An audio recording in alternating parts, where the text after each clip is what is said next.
안녕하십니까. 지금 우리 사회는 희대의 정치적 사건인 현직 대통령에 대한 탄핵 사태로 더할 수 없이 혼란스러운 상황에 빠져 있습니다. 이런 처지에 한가라의 남의 나라 일을 거론하기가 좀 쑥스럽기는 합니다만, 오늘은 취임한 지 불과 1개월 남짓 지난 미국 트럼프 대통령의 직무 수행과 관련한 다소 충격적일 수도 있는 뉴스를 전해드리고자 합니다. 이미 트럼프 대통령의 개성이 두드러지는 돌출 행동이나 정통 정치에서 심하게 일탈된 노선과 정견은 우리에게 잘 알려진 일입니다만, 이러한 온갖 행태에 대해서 미국 정가는 지극히 우려하고 있다는 것입니다. 일본 니케이 보도에 따르면 구체적인 사실도 하나 둘 밖으로 드러나고 있는 것으로 알려지고 있습니다. 그중 가장 문제가 되는 것이 최근 사임한 안보보좌관 플린시가 연루된 것으로 의심을 받고 있는 러시아와의 부당한 사전 접촉 사안입니다.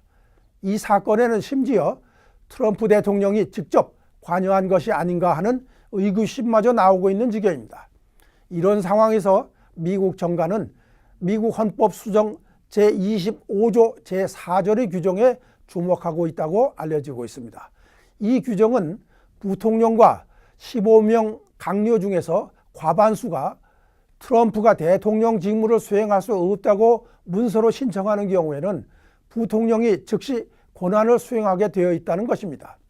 아직은 공화당 측이 트럼프 대통령에 대한 신임도도 높고 강요들이라고 해봐야 트럼프 대통령이 갓 임명한 사람들이기 때문에 이러한 합법적인 쿠데타에 가담할 가능성은 낮다고 보여집니다. 그렇지만 만일에 공화당이 진정으로 미국의 국익을 존중하고 2018년에 치러질 예정인 중간선거를 감안하면 이러한 분란 사태를 그대로 가져갈 수는 없는 상황이 조성될 가능성은 다분히 있다는 전망입니다.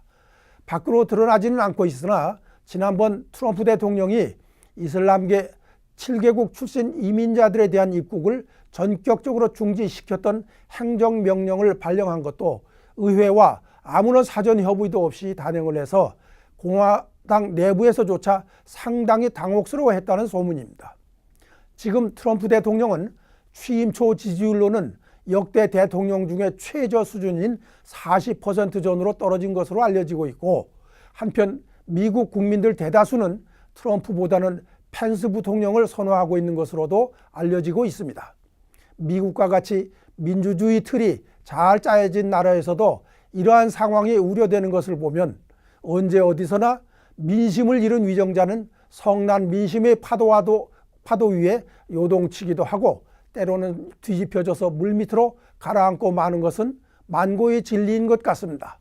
지금과 같은 때일수록 우리 모두는 극에 달한 흥부를 가라앉히고 하루빨리 국가 운영이 제자리를 되찾아서 위기에 직면하고 있는 경제 회생 및 사회 발전에 모두가 합심 진력해야 할 때라고 생각됩니다. 감사합니다.